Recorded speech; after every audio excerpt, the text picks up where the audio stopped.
हाँ जी, तो हम पढ़ रहे थे फंडामेंटल राइट्स, मूल अधिकार। तो मूल अधिकारों पे अपनी 3 क्लासेस हो चुकी है, ये चौथी क्लास है। तो सबसे पहले मैं अब आज जो है आर्टिकल 12 से रिवीजन नहीं करवाऊंगा, क्योंकि वो रिवीजन अपन ने 3 क्लास में कर लिया है। इसलिए आज मैं कल की क्लास का रिवीजन पहले जो है वो आपको करवाऊंगा, आर्टिकल 15 एंड आर्टिकल 16। तो जो है आर्टिकल 15 में बिल्कुल शॉर्ट रिवीजन करेंगे अपन, ज़्यादा डिटेल में नहीं करेंगे। मुझे उम्मीद है कि आप लोगों को याद है आर्टिकल 15। आर्टिकल 15(1) जो है एक, उसमें दिया गया था कि राज्य जो है वो नागरिकों के साथ, अपने सिटीजन्स के साथ बीच में जो है 5 आधार, कितने आधार दिए गए हैं? There are 5 grounds, on those 5 grounds state shall not discriminate among the citizens. और वो धर्म, मूलवंश, जाति, लिंग और जन्म स्थान, religion, race, caste, sex and birth place, इन 5 आधारों पर राज्य डिस्क्रिमिनेट नहीं करेगा। अब राज्य नहीं करेगा तो क्या निजी संस्थाओं में किया जा सकता है? नहीं, जो निजी संस्थाएं हैं वो भी डिस्क्रिमिनेशन नहीं कर सकती। यानी कि निजी संस्थाओं का मतलब है स्कूल, कॉलेज, रेस्टोरेंट, होटल, जो पब्लिक प्लेस हैं जैसे कि मंदिर है, तालाब हैं, वो घाट है, बावड़ी है, उन पे जो है वो किसी तरह का डिस्क्रिमिनेशन जो है वो नहीं, सरकार भी नहीं करेगी और समाज भी नहीं करेगा। कुल मिला के ये दोनों बात है। तो ये तो 2 है अधिकार है, ये समानता का अधिकार देते हैं, इक्वलिटी का अधिकार देते हैं, सभी लोग समान है, किसी के भी साथ भेदभाव नहीं होना चाहिए। उसके बाद इसके अपवाद दिए गए हैं, एक्सेप्शंस दिए गए हैं बाद वाले, ठीक है। और यानी अपवादों का मतलब है कि ये तो दोनों आर्टिकल कहते हैं, ये जो दोनों पार्ट है ये कहते हैं कि डिस्क्रिमिनेशन नहीं किया जाएगा, लेकिन आगे वाले जो हैं वो कहते हैं कि पॉजिटिव डिस्क्रिमिनेशन किया जा सकता है। There can be positive discrimination यानी कि कुछ अगर वीकर सेक्शंस हैं सोसाइटी के, कमजोर जो वर्ग हैं, कमजोर लोग हैं, उनकी हेल्प के लिए स्टेट जो है वो भेदभाव कर भी सकता है उनके पक्ष में। तो किसके पक्ष में? तीसरा है कि महिलाओं और बच्चों के लिए, महिलाओं और बच्चों के लिए स्पेशल स्कीम जो है वो बनाई जा सकती है। चौथा जो है SC ST OBC के लिए जो है वो स्पेशल स्कीम्स जो है वो बनाई जा सकती है। 5वां था शिक्षण संस्थाओं में, एजुकेशनल इंस्टीट्यूशंस में, एजुकेशनल इंस्टीट्यूशंस में किनके लिए? ये जो है SC ST OBC, इनके लिए आरक्षण रखा जा सकता है, रिजर्वेशन रखा जा सकता है। और उसके बाद छठे के अंदर है EWS, वीकर सेक्शन के लिए, ये बाद में जोड़ा गया है, जो वीकर इकोनॉमिकली वीकर सेक्शन जो है सोसाइटी का, इनके लिए। तो ये 6 भाग जो है वो दिए गए हैं आर्टिकल 15 में। मेरे ख्याल से रिवीजन इतना क्लियर हो गया है। अब अपन जो है पढ़ते हैं आर्टिकल 16। आर्टिकल 16 में वही है कि राज्य जो है लोक नियोजन यानी पब्लिक एम्प्लॉयमेंट की बात की गई है, यानी लोक नियोजन, पब्लिक एम्प्लॉयमेंट यानी सरकारी नौकरियों में, सरकारी नौकरियों के अंदर जो है, तो पहला इसमें कहता है कि सभी को समान अवसर दिए जाएंगे, सभी नागरिकों को। तो जैसे कि आपको पता है कि आर्टिकल 15 और 16 दोनों सिटीजन्स के लिए है, नागरिकों के लिए है, तो इक्वल अपॉर्चुनिटीज दी जाएगी। और दूसरा इसमें कहा है कि 7 जो आधार है, 7 जो ग्राउंड्स हैं, उनके आधार पर किसी को भी अयोग्य घोषित नहीं किया जाएगा, कोई भी व्यक्ति डिस्क्वालीफाई नहीं होगा। No citizen shall be disqualified on the ground of religion, race, caste, sex, birth place, descent and residence. तो 2 नई चीजें, वंशानुगतता यानी को वो किस परिवार से है, किस वंश से है, उसके आधार पर कोई उसे योग्य घोषित नहीं किया जाएगा, और वो कहाँ रहता है इस आधार पर भी उसे जो है वो अयोग्य घोषित नहीं किया जाएगा। तो ये 2 तो है अधिकार, ये तो क्या है, आपके अधिकार 2 ही हैं, बाकी वाले इसमें भी अपवाद हैं, एक्सेप्शंस हैं। क्या है? अगर कोई पिछड़े हुए स्टेट है या तो तीसरा, इसमें ये संसद को अधिकार दिया गया है। किसको अधिकार दिया गया है? पार्लियामेंट को। तो पिछले वाली क्लास में शायद संसद की जगह स्टेट लिखा हुआ है, तो वो स्टेट मत करना, वो पार्लियामेंट है। तो संसद जो है वो कोई भी राज्य या यूनियन टेरिटरी है, संघ शासित प्रदेश है, इसकी जो स्थानीय नौकरियां होती है, लोकल जॉब्स जो है, में किसकी बाध्यता रख सकता है? निवास की, कि उसी राज्य में रहने वाले व्यक्ति को ही वो नौकरी दी जाएगी। ये ऐसा रखा जा सकता है, ये भेदभाव किया जा सकता है। Parliament can make condition of residence for the backward states and union territories for their local jobs, जो उनके लोकल जॉब्स हैं। चौथा है SC, ST, OBC, इन सब के लिए जो आरक्षण दिया जाता है, रिजर्वेशन दिया जाता है, इसकी अनुमति देता है 16(4). इसमें लिखा है पिछड़े वर्गों के लिए जो है, केवल पिछड़े वर्ग ही लिखा है, पिछड़े बैकवर्ड जो क्लासेज हैं उनके लिए सरकारी नौकरियों में कुछ स्थान आरक्षित रखे जा सकते हैं यदि राज्य को लगता है कि उनका सफिशिएंट रिप्रेजेंटेशन नहीं है, पर्याप्त प्रतिनिधित्व नहीं है। तो ये 4 हो गया। 4 के अंदर फिर वापस एक था, 2 और थे 4 के अंदर ही। एक में था कि पदोन्नति, प्रमोशन में जो है वो आरक्षण, ये SC ST को लिए प्रमोशन में भी जब उनका प्रमोशन होगा तो जितनी सीट्स के लिए प्रमोशन होगा उसमें भी रिजर्वेशन जो है वो दिया जा सकता है। और बैकलॉग को भरने के लिए, पुरानी जो रिक्तियां हैं, खाली पद पड़े हैं SC ST के, उनको भरने के लिए नई वैकेंसी निकाली जा सकती है। और उसमें जो रिजर्वेशन है, जो कोर्ट ने कहा है 50% से ज्यादा नहीं हो सकता, तो बैकलॉग भरने के लिए जो वैकेंसी निकलती है उसमें रिजर्वेशन 50% से ज्यादा भी हो सकता है SC ST के लिए। ये दोनों जो है वो किसके लिए हैं? SC and ST। ये इसका फायदा OBC को नहीं मिलेगा, EWS को भी नहीं मिलेगा। 5वां है धार्मिक जो संस्थाएं होती है, रिलीजियस जो इंस्टीट्यूशंस होते हैं, और उन संस्थाओं का काम ही धार्मिक क्रियाकलाप जो है वो करना होता है।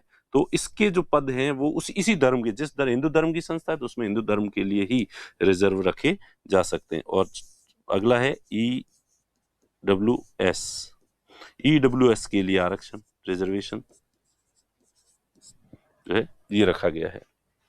तो इस तरह से ये आर्टिकल 15 और आर्टिकल 16, तो मुझे उम्मीद है कि आप लोगों ने जो आर्टिकल 15 और 16 जो है वो अच्छे से पढ़ लिए होंगे।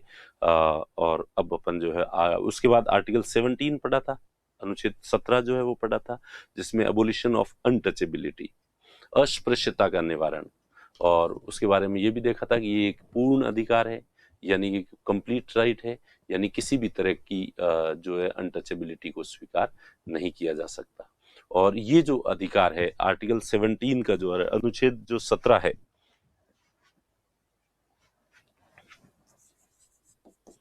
आर्टिकल 17 का जो अधिकार है अस्पृश्यता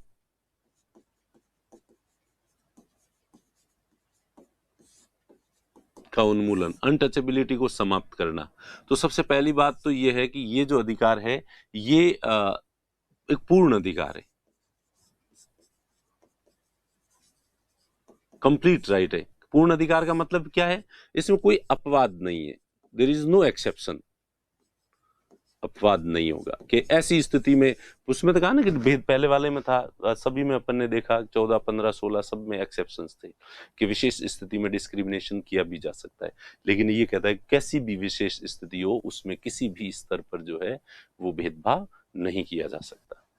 और दूसरा इसमें जो है ये है कि ये व्यक्ति के विरुद्ध अधिकार है, निजी व्यक्ति के विरुद्ध है,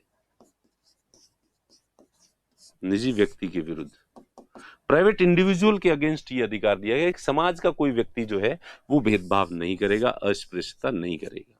स्टेट की बात नहीं, स्टेट तो वैसे भी नहीं करता, स्टेट ने तो पहले ही जो आर्टिकल 15 है उसमें श्योर कर दिया है। तो इसमें ये जो है किसके विरुद्ध दिया गया है? निजी व्यक्ति के विरुद्ध जो है वो दिया गया है। ठीक है। तो ये था आर्टिकल 17। अब आज अपन जो है वो अगला आर्टिकल पढ़ेंगे, आर्टिकल 18।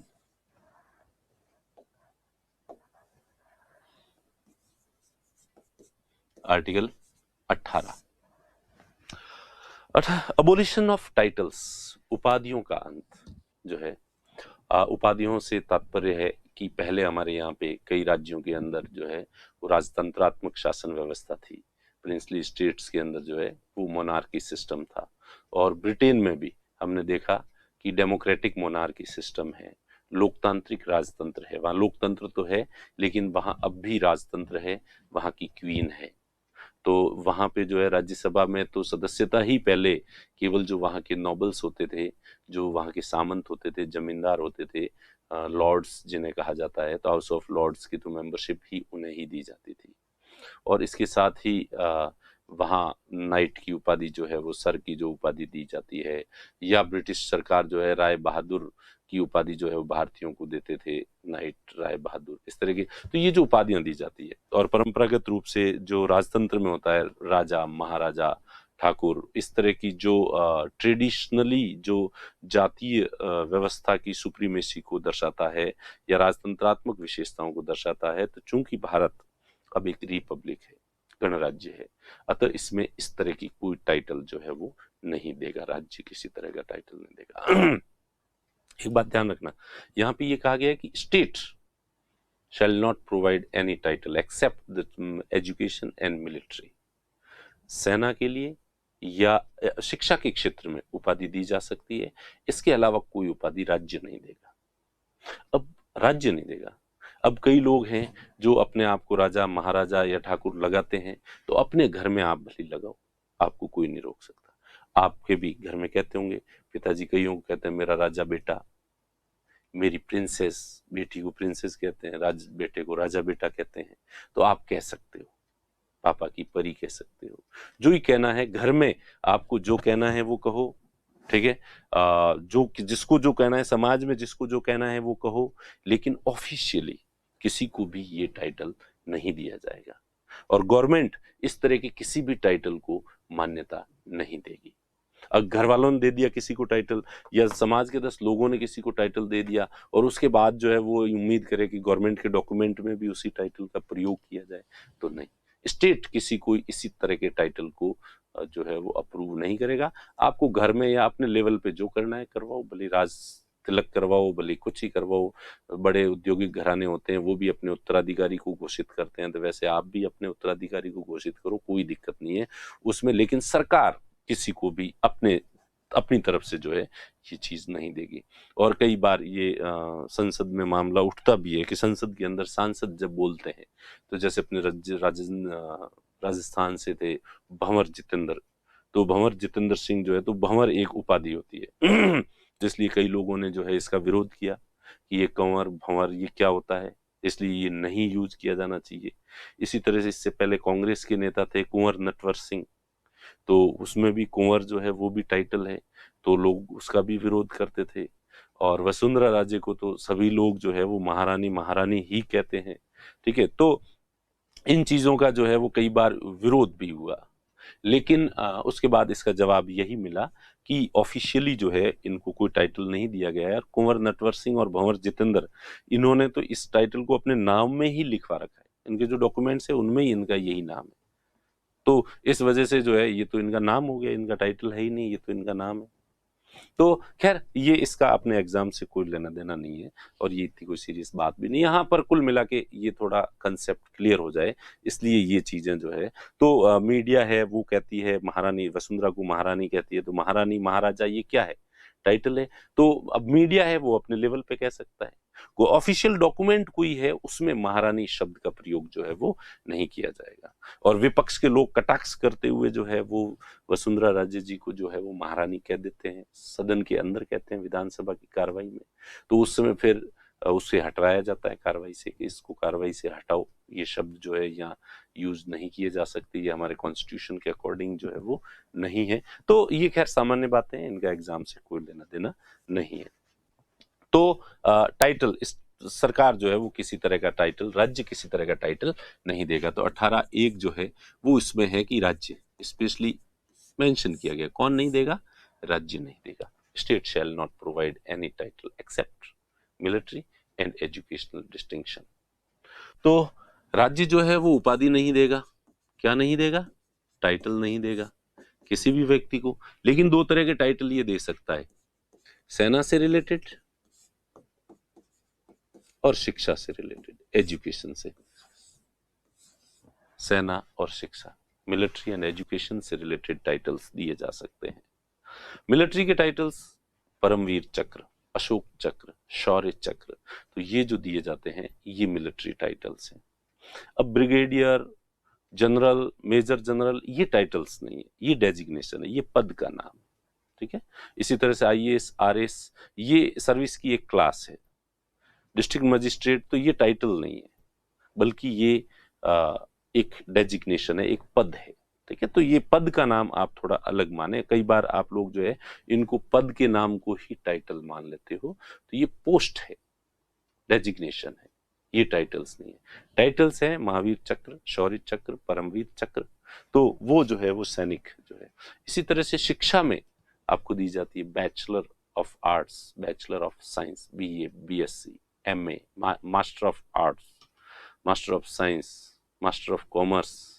इसी तरह से डॉक्टर की उपाधि जो दी जाती है, पीएचडी जो कर लेते हैं उनको डॉक्टर की जो उपाधि दी जाती है, तो ये शिक्षा से संबंधित जो है वो उपाधियां हैं, टाइटल्स हैं। डीलिट की उपाधि दी जाती है बाद में। तो ये शिक्षा से रिलेटेड जो है वो टाइटल्स होते हैं। तो इस तरह के टाइटल्स जो है वो दिए जा सकते हैं, दो तरह के। इसके अलावा राज्य जो है वो किसी को भी, भारतीय नागरिक को और विदेशी नागरिक किसी को भी ये टाइटल जो है वो नहीं देगा। तो ये पहला तो ये है। दूसरा, अब चूंकि भारत नहीं दे रहा है, तो हमारे यहाँ का कोई व्यक्ति बाहर जाए और किसी दूसरे राज्य से, अथॉरिटी से, विदेशी राज्य से भारतीय नागरिक, इंडियन सिटीजन, भारतीय नागरिक, इंडियन सिटीजन जो है किसी अन्य देश से उपाधि प्राप्त नहीं कर सकता।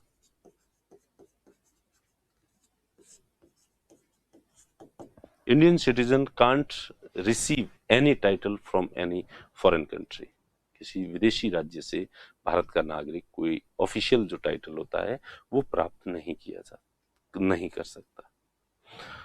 अब कई बार हमारे प्रधानमंत्री को दूसरे देशों के द्वारा जो मिलता है तो वो सम्मान होता है। तो एक सम्मान होता है, ऑनर होता है, और एक टाइटल होता है, दोनों में थोड़ा फर्क होता है। आगे चल के अपन इसको भी देखेंगे।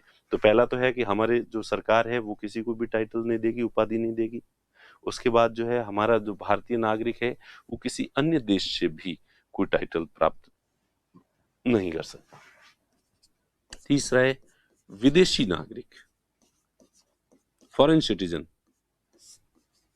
जो कि भारत सरकार की सेवा में है, who is serving the Indian government, who is serving the government. Foreign citizen who is serving government can receive any title, any other type of benefits, profits, or any other चीज, post after the prior approval of president। कोई भी विदेशी नागरिक जो है वो राष्ट्रपति से विदेशी नागरिक जो भारत सरकार की सेवा में है, जो सरकारी सेवा में है। सरकारी सेवा का मतलब है जो सरकार से लाभ प्राप्त करता है, सरकारी लाभ के पद पर है। कोई जैसे कि नीति आयोग में एडवाइजर नियुक्त किया गया है, सलाह परामर्शदाता है, नीति कमीशन के अंदर एडवाइजर है, और उससे भारत सरकार से उसको वेतन वगैरह पैसे मिलते हैं, लाभ मिलता है। तो वो व्यक्ति, ऐसा विदेशी नागरिक जो भारत सरकार की सेवा में है, वो अन्य देश से, हमारा देश तो देगा ही नहीं टाइटल, किसी अन्य देश से उपाधि ले सकता है।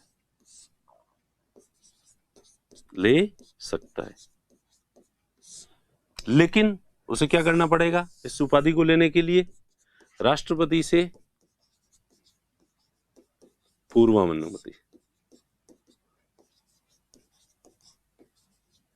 prior approval of the president. After the prior approval of president, any foreign citizen who is serving the government of India or who is taking any benefits from the government can accept any title or any post or any other benefit from other governments after the prior approval of president। राष्ट्रपति की पूर्वानुमति के बाद ही कोई विदेशी नागरिक जो भारत सरकार की सेवा में है या इसके लाभ प्राप्त कर रहा है, लाभ के पद पे है, वो अन्य देश से उपाधि ग्रहण कर सकता है। विदेशी है, दूसरा देश दे रहा है, लेकिन फिर भी उसमें ये देखा जाता है, राष्ट्रपति ये देखेंगे कौन सा देश दे रहा है, किस तरह की उपाधि दे रहा है। कहीं कोई भारत विरोधी टाइप का देश और भारत विरोधी टाइप की उपाधि तो नहीं दे रहा है। ठीक है, तो ये उनका बाहर का मामला है, इसलिए प्रेसिडेंट सामान्यतः इसमें अनुमति दे देता है। तो ये तीसरी चीज है, तीसरे में ये पूरा है। ठीक है। उसके बाद जो चौथा है, भारतीय नागरिक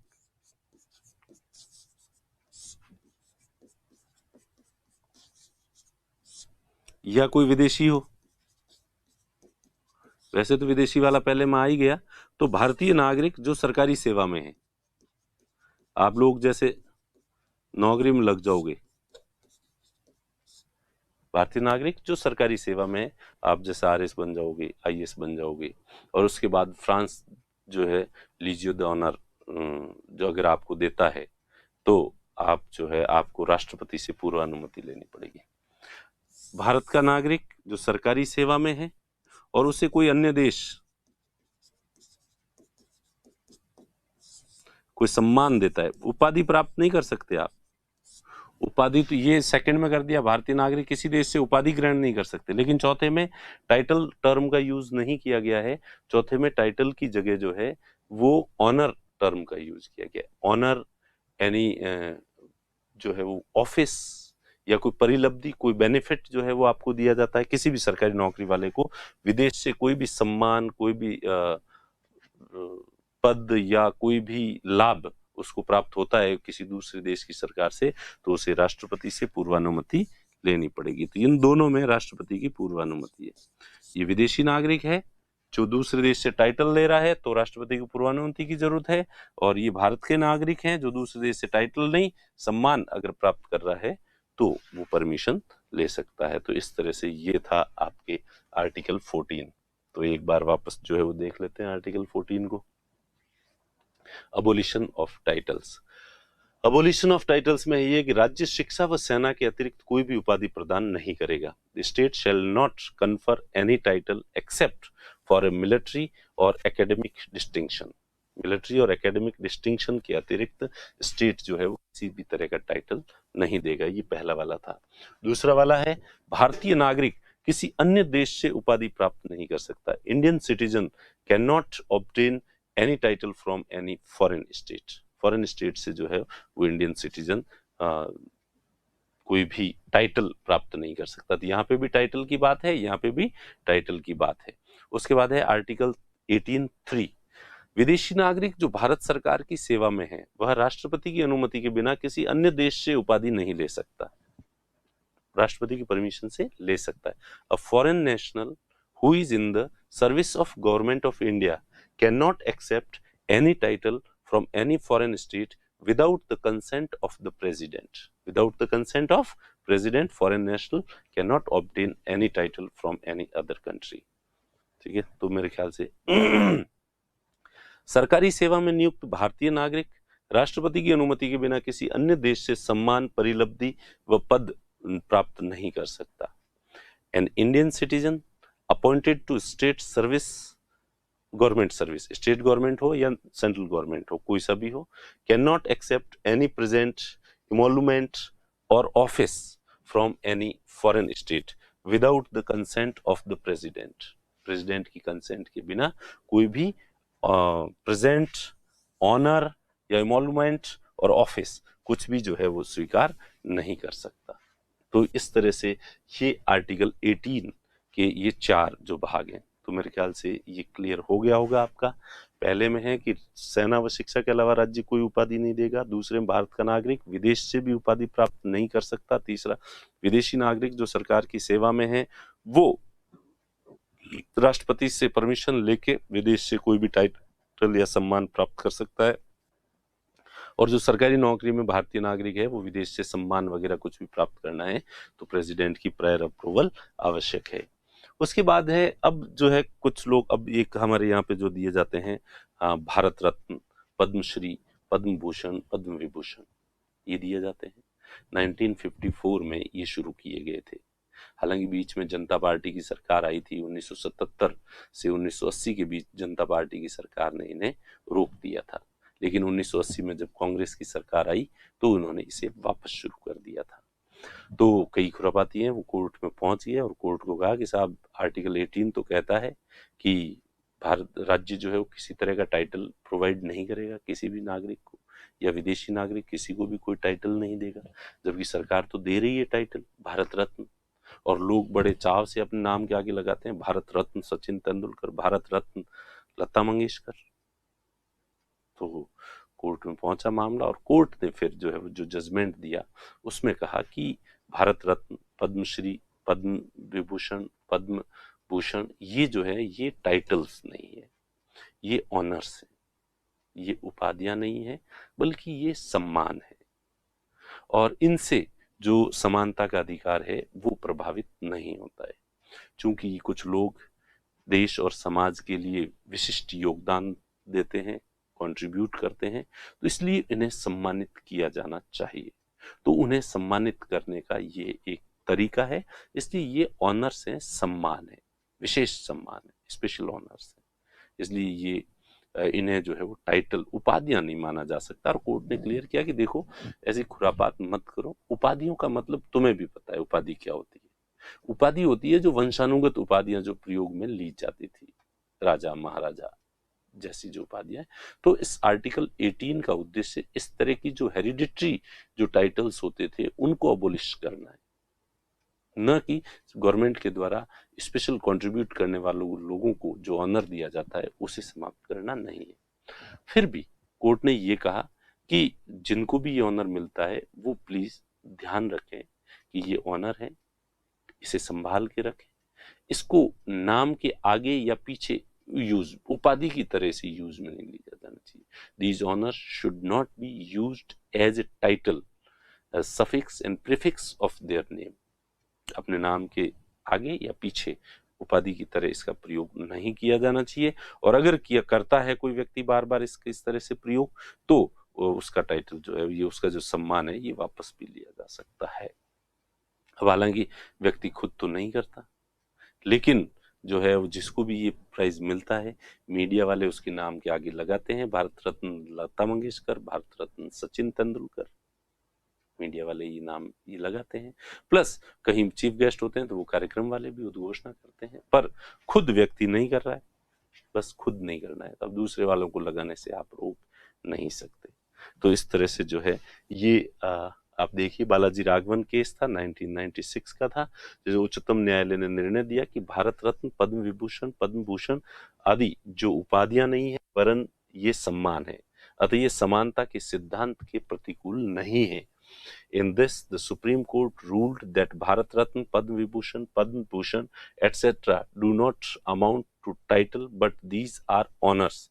These are not violative to the theory of equality. इसके बाद हालांकि न्यायालय ने यह भी व्यवस्था दी कि पुरस्कार प्राप्त करता इन सम्मानों का प्रयोग अपने नाम से पहले या बाद में ना करे, अन्यथा उन्हें पुरस्कारों को त्यागना पड़ेगा। However, the court also ruled that awardees should not use these awards as suffix and prefix to their names, otherwise they should forfeit the awards को forfeit करना पड़ेगा, त्यागना पड़ेगा। तो ये है आर्टिकल 18। अब अपन पढ़ेंगे अगला आर्टिकल 19। ठीक है, तो ये मैंने बताया जैसे कि ये कब शुरू किए गए थे अवार्ड, 1954 में, और 1977 से 1980 तक जो है इनको जनता पार्टी की सरकार ने रोक दिया था। अब यहाँ जो है वो आपके समानता का जो अधिकार था, राइट टू इक्वलिटी था, वो पूरा हो गया। और अब आगे जो है वो अगला फंडामेंटल राइट शुरू होता है, राइट टू फ्रीडम, स्वतंत्रता का अधिकार। अब तक आपको समान कर रहे थे, अब स्वतंत्रता की बात की जाएगी कि सभी लोगों को स्वतंत्रता दी जानी चाहिए और किस किस तरह की फ्रीडम जो है वो होनी चाहिए, और फ्रीडम में सामान्यतः कौन सी बाधाएं आती है जो कि नहीं होनी चाहिए। तो ये जो आर्टिकल थे अभी 14 से लेके 18 तक, तो ये 5 आर्टिकल थे समता के, इक्वलिटी के, और अगले वाले में 4 आर्टिकल हैं। 4 आर्टिकल्स में ये स्वतंत्रता का अधिकार, राइट टू फ्रीडम जो है आर्टिकल 19 से लेके आर्टिकल 22 तक जो है वो दिए गए हैं। तो अब आगे अपन जो है ये पढ़ेंगे। तो इसमें सबसे पहले देख लेते हैं, तो 19, 20, 21 और 22 ये 4 आर्टिकल है जो कि राइट टू फ्रीडम के हैं। तो अपन देख लेते हैं, देखें चारों आर्टिकल में क्या है। तो आर्टिकल 19 इसमें सबसे बड़ा, वैसे तो ये पार्ट जो है, ये आर्टिकल ये सबसे बड़ा है, बाकी वाले अधिकार जो है आर्टिकल बहुत छोटे छोटे हैं, लेकिन ये जो आर्टिकल है, ये जो भाग है, ये स्वतंत्रता का अधिकार, ये सबसे ज्यादा विस्तृत है, ये सबसे ज्यादा बड़ा है।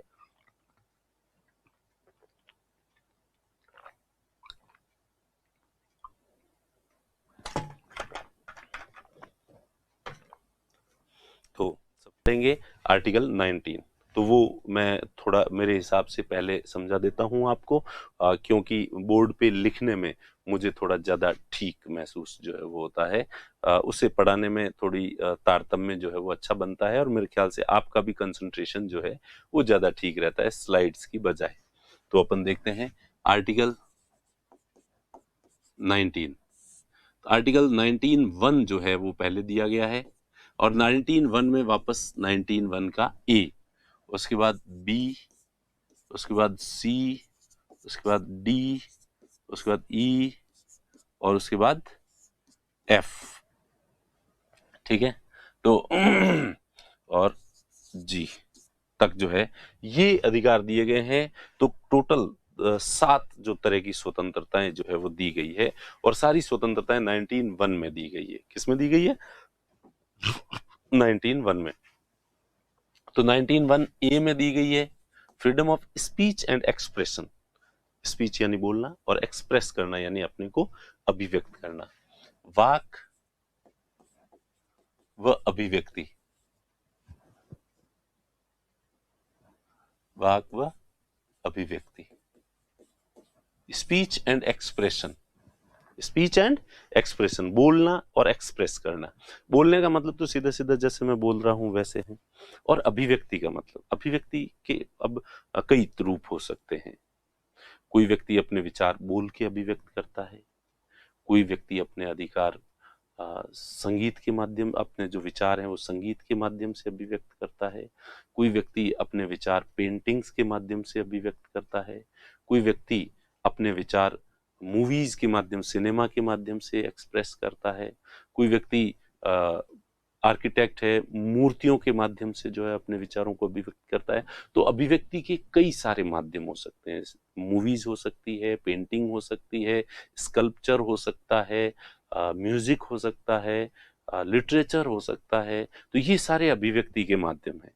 तो इसमें वो सब इंक्लूड है, वाक और अभिव्यक्ति की। इन सब से जिस व्यक्ति को जैसी इच्छा है वैसे अपने विचारों को एक्सप्रेस करे, सिनेमा के माध्यम से वगैरह जो भी मैंने बताए हैं, उन सब के माध्यम से अपने थॉट्स को एक्सप्रेस कर सकता है। तो वाक एंड अभिव्यक्ति की स्वतंत्रता तो ये दी गई है। उसके बाद जो है यहाँ पे ये जो दिया गया है कि कोई सम्मेलन करना है तो असेंबली, आप लोगों को इकट्ठा करके आप बोलना है किसी को, और बोलते हुए उसे लग रहा है कि नहीं ऐसे नहीं, मैं तो यूं बोलना चाहता हूं, पूरे जन समूह को इकट्ठा करके हजारों लोगों को सुनाऊं।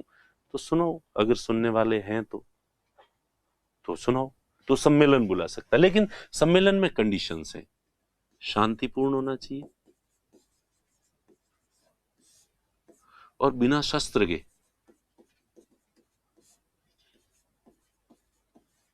ठीक है, अनआर्म्ड जो है, शस्त्रों के साथ सम्मेलन में जो लोग आ रहे हैं उनके पास हथियार नहीं होने चाहिए, शस्त्र नहीं होने चाहिए, वेपन्स नहीं होने चाहिए, आर्म्स नहीं होने चाहिए, और पीसफुली असेंबली आप जो है वो कर सकते हो। उसके बाद आदमी को नहीं, सम्मेलन नहीं, मुझे तो रोज बोलना है, तो संगठन, संघ बना लो, यूनियन का अधिकार दिया गया है।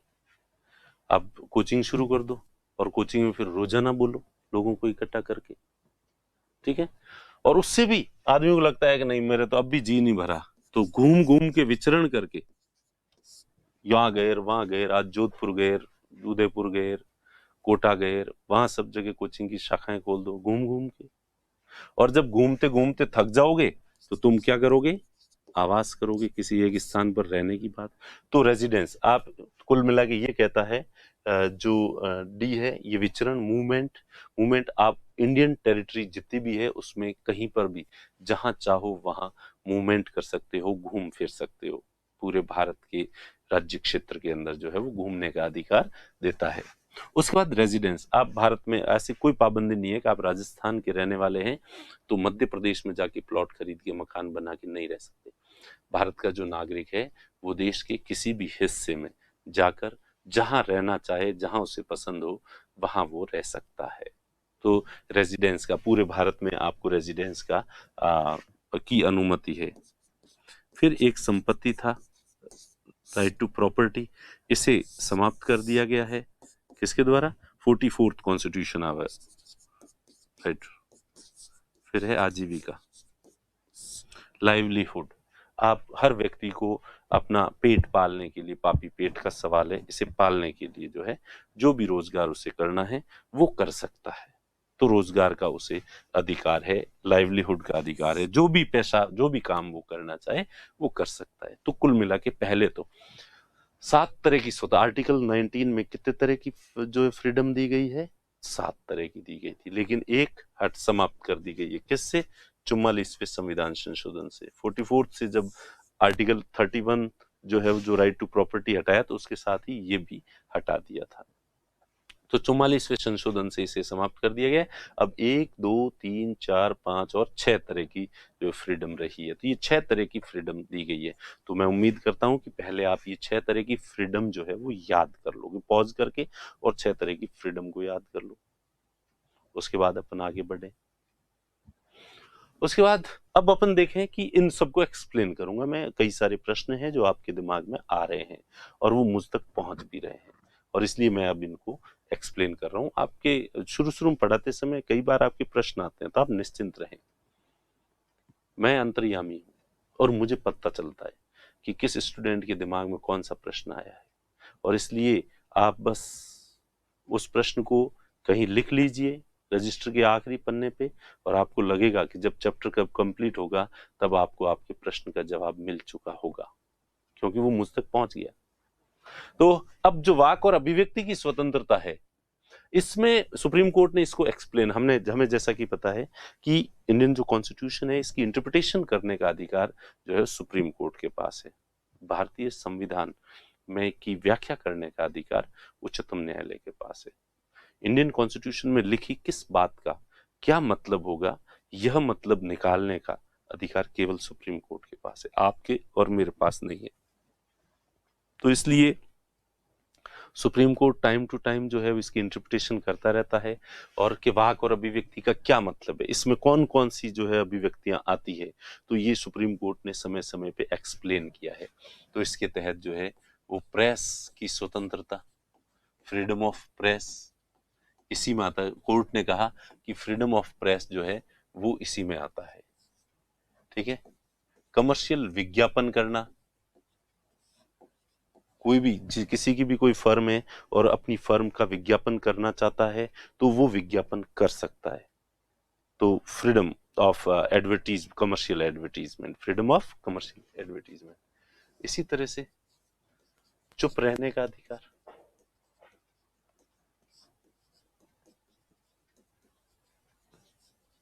Right to be silence, right to be silent. अगर कोई व्यक्ति, अब चुप रहने का अधिकार, आपको हंसी आ रही होगी, हाँ, तो न्यायालय ने कहा है कि बोलने की जो स्वतंत्रता है उसके साथ ही चुप रहने की स्वतंत्रता भी उसी में शामिल है, निहित है। अब आपको होगी इसमें स्वतंत्रता की कहाँ जरूरत होती है? कोई आदमी चुप रहे तो रहे, कौन बोलने के लिए बाध्य कर रहा है? आपको बाध्य नहीं करते, मुझे बाध्य करते हैं। आप लोग जब लाइव क्लास में क्वेश्चन पूछते हो तो आप उम्मीद करते हो कि जवाब देना चाहिए, पर मैं उस समय ये कह सकता हूं कि भाई अगर मुझे उस सवाल का जवाब नहीं आ रहा है तो मैं इस अधिकार का प्रयोग करूंगा और मैं उस पर क्या रहूंगा? चुप रहूंगा। और जो हमारे ऑफलाइन जो क्लास होती है उसमें अगर स्टूडेंट सबसे ज्यादा प्रयोग करते हैं तो आर्टिकल 19 का करते हैं, और आर्टिकल 19 में दोनों का, वाक और अभिव्यक्ति की और चुप रहने, दोनों ही अधिकारों का जो प्रयोग करते हैं। जब भी मैं बोर्ड की तरफ देखते हैं हम लोग टीचर्स, या थोड़ा सा इधर उधर होते हैं, चटर पटर बातें करनी शुरू कर देते हैं। अब उनको रोकने की कोशिश करो तो स्टूडेंट कहते हैं सर आर्टिकल 19 आप ही ने पढ़ाया है, हमें वाक यानी बोलने की आजादी है और हम बोलेंगे, क्लास में बोलेंगे। तो क्लास में बच्चे खूब बातें करते हैं, वो प्रयोग करते हैं। और जब मैं क्वेश्चन पूछूं उनसे खड़ा करके, चलो बोलने का इतना ही शौक है, खड़े हो जाओ, जवाब दो, आंसर दो, तो वो कहता है सर उसमें ये भी तो था चुप रहने का अधिकार, और हम चुप रहेंगे। और स्टूडेंट जो है वो फिर जब क्वेश्चन पूछा जाता है तब तो रहते हैं चुप, और जब पढ़ाया जाता है तब करते हैं बातें। तो बातें भी करते हैं, चुप भी रहते हैं, इस अधिकार का प्रयोग करते हैं। चलो खैर ये तो होगी मजाक। चुप रहने के अधिकार का महत्व आपको नहीं पता, लेकिन जो सेलिब्रिटीज होती है, कोई भी छोटा सी चीज होती है, किसान आंदोलन हो गया, तो मीडिया वाले जबरदस्त जाके सेलिब्रिटीज, आपका क्या विचार है किसान आंदोलन पे, आपका क्या विचार है? बीच में आमिर खान ने कह दिया था कि देश में असहिष्णुता बढ़ रही है, टॉलरेंस जो है वो कम हो रहा है, इंटॉलरेंस बढ़ रहा है देश के अंदर। तो उसके बाद फिर आमिर खान का खूब विरोध हुआ। उसके बाद मीडिया वाले बाकी एक्टर्स को भी जा जा के पूछे आपके क्या विचार है, आपके क्या विचार है। तो जो मीडिया कर्मी और ये कहते हैं नो कमेंट्स, नो कमेंट्स करके और जल्दी से गाड़ी में बैठ जाते हैं, तो वो इसका प्रयोग करते हैं। और फिर आप जैसे फेसबुक पे लोग हैं, वो क्यों नहीं बोल रहे हैं और उन्हें आगे आना चाहिए और उन्हें बोलते रहना, बोलना चाहिए, कुछ समाज के जिम्मेदार नागरिक हैं। अरे भाई, नहीं बोलना उनको, और हमारा कॉन्स्टिट्यूशन उन्हें छूट देता है कि देश में कोई घटना घटित हो रही है उस पर उन्हें बोलना है या नहीं बोलना है, हर व्यक्ति खुद तय करेगा। तुम कौन होते हो कि उसे बोलना ही चाहिए? नहीं नहीं, बोलना चाहिए उसे, क्यों नहीं? ऐसे चुप रहने से काम कैसे चलेगा? अरे उसकी मर्जी यार, वो फिल्म एक्टर है, एक्टिंग करना उसका काम है, एंटरटेनमेंट करना आपका वो उसका काम है। वो कोई किसान आंदोलन का एक्सपर्ट थोड़ी है, वो कोई पॉलिटिक्स का एक्सपर्ट थोड़ी है कि आप उससे एक्सपेक्ट करो कि वो एक एक्सपर्ट कमेंट जो है वो उस पर दे। हालांकि कई फिल्म स्टार दे भी देते हैं कई मामलों पे, और जो मतलब यूं ही देने के लिए देते हैं।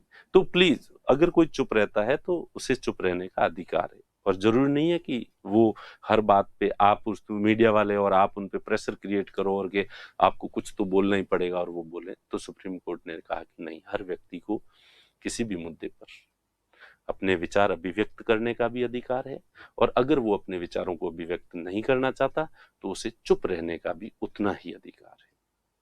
इसलिए उससे बोलने के लिए आप किसी को भी मजबूर नहीं कर सकते। तो बोलने में ही चुप रहने का अधिकार निहित है। फोन टैपिंग के विरुद्ध अधिकार, right against phone tapping, right against phone tapping, phone tapping के विरुद्ध अधिकार। यानी कि सुप्रीम कोर्ट ने कहा कि किसी भी व्यक्ति का फोन टैप नहीं किया जाना चाहिए।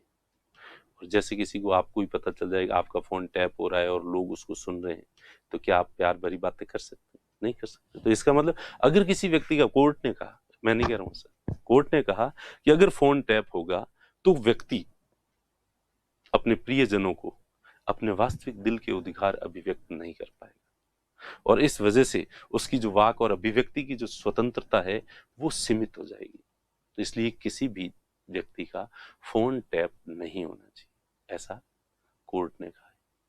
लेकिन सरकारें फोन टैप करवाती है, सबकी करवाती है, और सरकार को लगता है कि अगर किसी के भी इससे कि भाई अपराध हो रहा है या भ्रष्टाचार हो रहा है या कुछ भी ऐसी गलत चीज, राष्ट्रद्रोह से रिलेटेड कोई कार्रवाई हो रही है, किसी व्यक्ति पर संदेह है, तो उस व्यक्ति के फोन को टैप कर लेती है सरकार।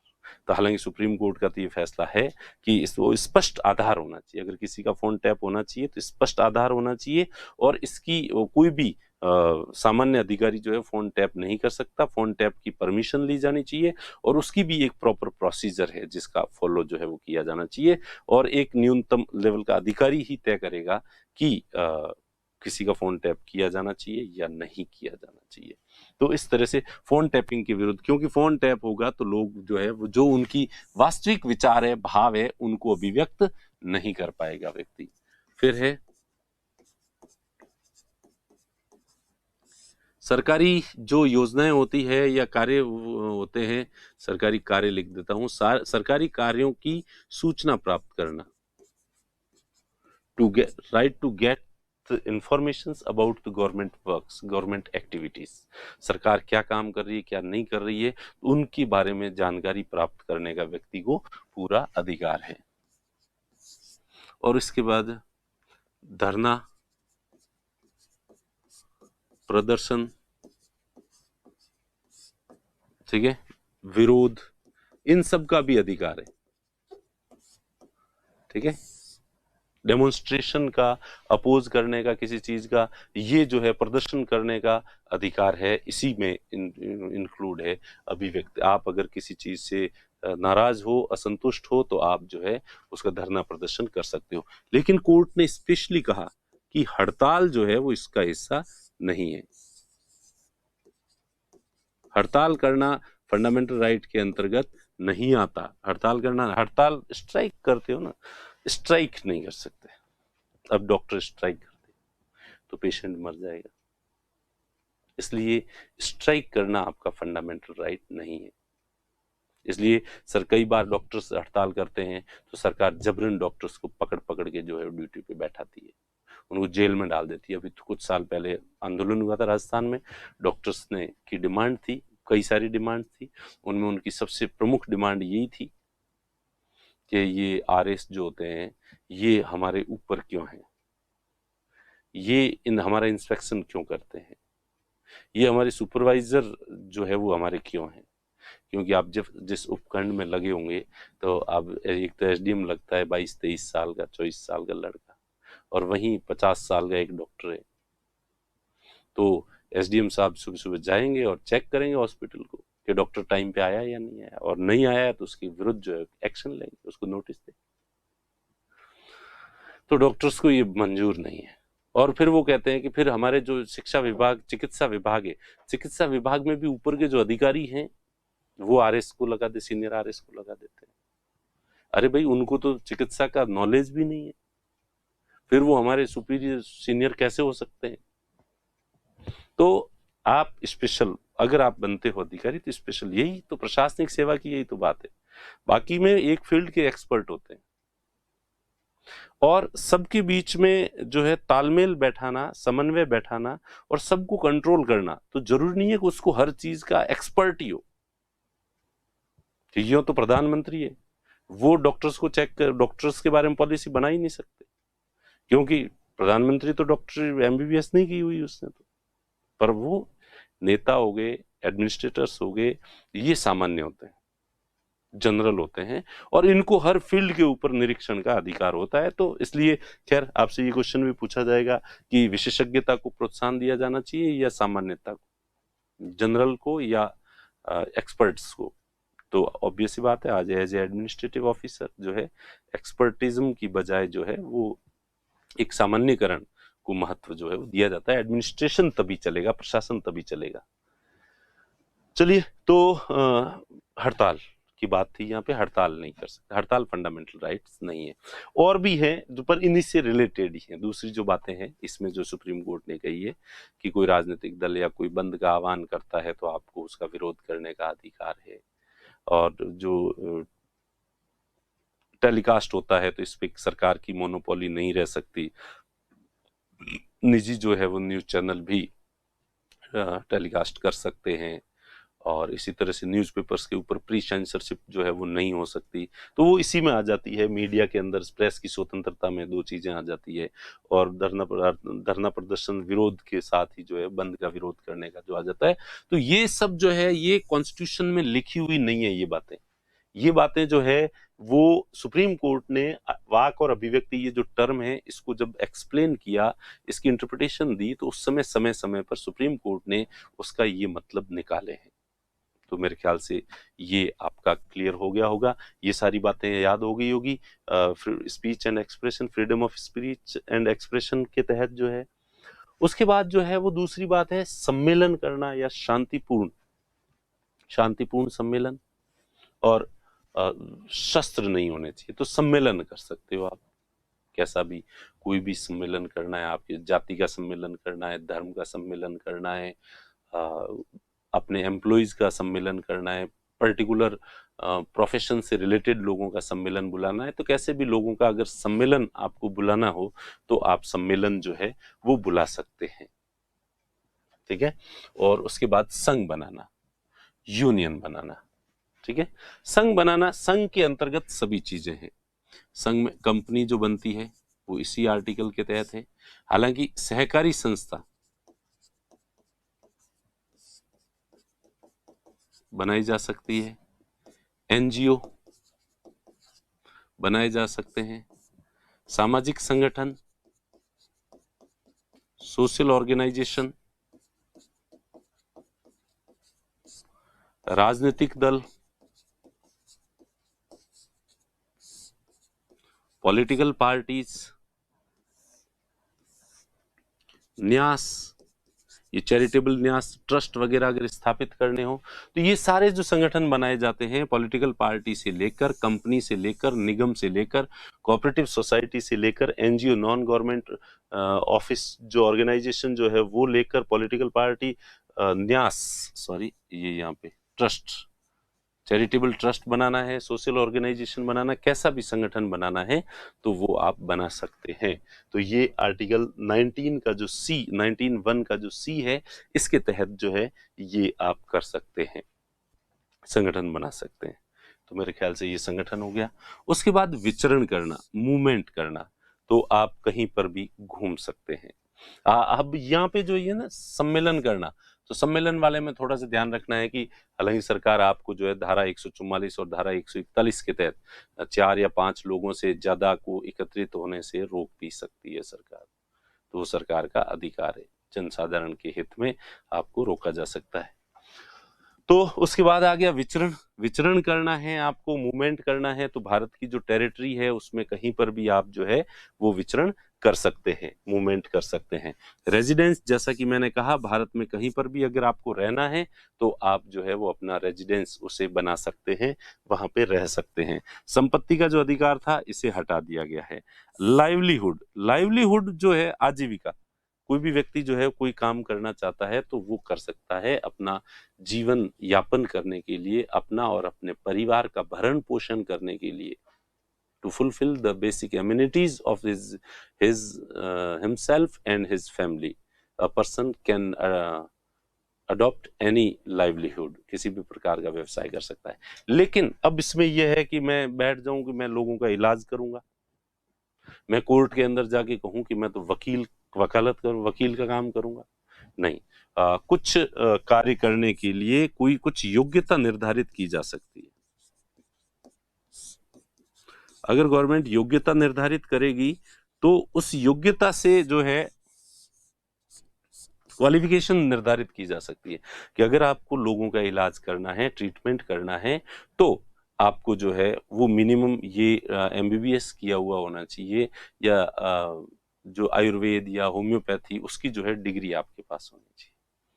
और न्यायालय में जाकर अगर आपको वकालत करनी है तो आपके पास एलएलबी की डिग्री जो है वो होनी चाहिए, उसके बिना जो है वो आप वकालत नहीं कर सकते। तो योग्यता, क्वालिफिकेशंस निर्धारित की जा सकती है सरकार से, और सरकार अगर क्वालिफिकेशंस निर्धारित करती है तो ये आपके फंडामेंटल राइट का वायलेशन नहीं होगा। आपको होगी, कॉन्स्टिट्यूशन तो कहता है आप कोई भी काम कर सकते हो जीवन यापन करने के लिए, और सरकार क्या कह रही है कि इस डिग्री के बिना नहीं कर सकते, तो इसमें लिखा हुआ है क्लियरली कि गवर्नमेंट जो है वो क्वालिफिकेशन निर्धारित कर सकती है। और उसके बाद दूसरा है कि यदि सरकार स्वयं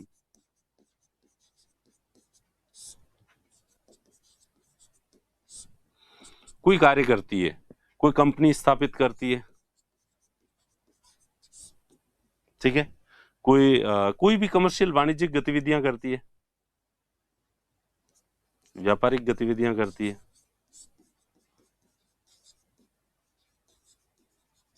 कमर्शियल एक्टिविटीज जो है वो करती है, कर सकती है सरकार। और इसलिए सरकार, कोई भी व्यक्ति इस आधार पर सरकार को चैलेंज नहीं कर सकता। जैसे कि मेरी डेयरी थी, दूध की डेयरी है, और सामने ही सरस का जो है वो बूथ स्टार्ट हो गया।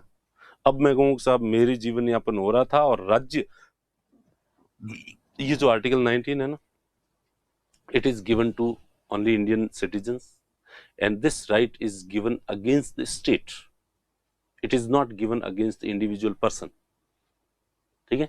यह अधिकार राज्य के विरुद्ध हमें दिया गया है।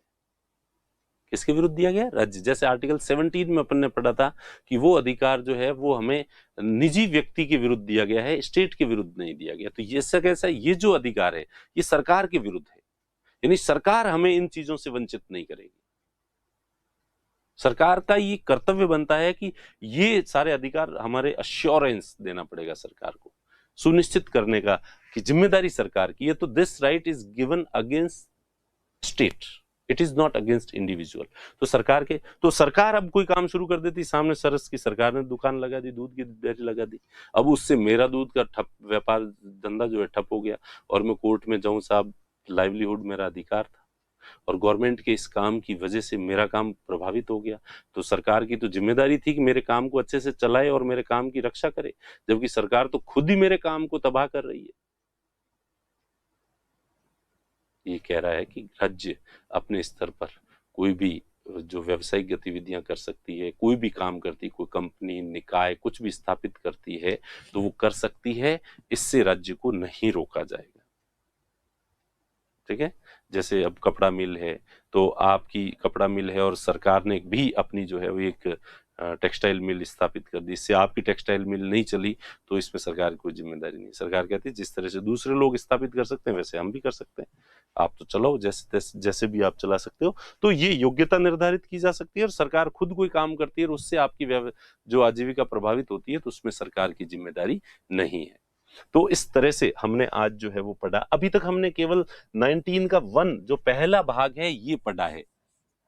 अब इस 19 का 2, 3, 4, 5, 6 तक है इसके जो प्रोविजंस हैं। अब वो अपन जो है वो अगर आज पढ़ेंगे तो अपनी क्लास जो है बहुत लंबी हो जाएगी, इसलिए वो अगले वाले चैप्टर में पढ़ेंगे। और उसमें अपन क्या, इसमें क्या होगा, जैसे आर्टिकल 19 जो 2 है उसमें ये जो वाक अभी तक आपके कई प्रश्न होंगे कि ये ऐसे तो ऐसे बोल दें, ये कर दें, वो कर दें, क्या सब कुछ करने की छूट है? तो नहीं, वो सब कुछ करने की छूट नहीं है। इसलिए वाक और अभिव्यक्ति की जो स्वतंत्रता है इसकी कई लिमिटेशंस है, आपको कई मर्यादाएं हैं, कई सीमाएं हैं जिनका आपको ध्यान रखना है बोलते समय। आप ऐसा नहीं किसी को गाली गलौच बोलने शुरू कर दो। अभिव्यक्ति की स्वतंत्रता इसका मतलब ये नहीं कपड़े उतार के आप सड़क के ऊपर दौड़ने लग जाओ कि मैं जैसा रहना चाहता हूं वैसे रहूंगा और वहां खड़े होकर गालियां बोल, नहीं। ये जो आपको स्वतंत्रता दी गई है ये उसी सीमा तक है जब तक कि किसी दूसरे नागरिक की स्वतंत्रता में दखल ना हो। इसलिए कुछ लिमिटेशंस तय की गई है, सीमाएं, मर्यादाएं तय की गई है कि ये सब करते समय आपको क्या क्या ध्यान रखना है। तो बहुत सारी चीजें हैं जिसमें आपको बोलने को और अभिव्यक्ति की स्वतंत्रता नहीं है। बहुत सारी बातें ऐसी है जिसके लिए आपको सम्मेलन करने का अधिकार नहीं है। बहुत सारी ऐसी चीजें हैं जिसके लिए आप संघ स्थापित नहीं कर सकते, उन चीजों का ध्यान रखना पड़ेगा।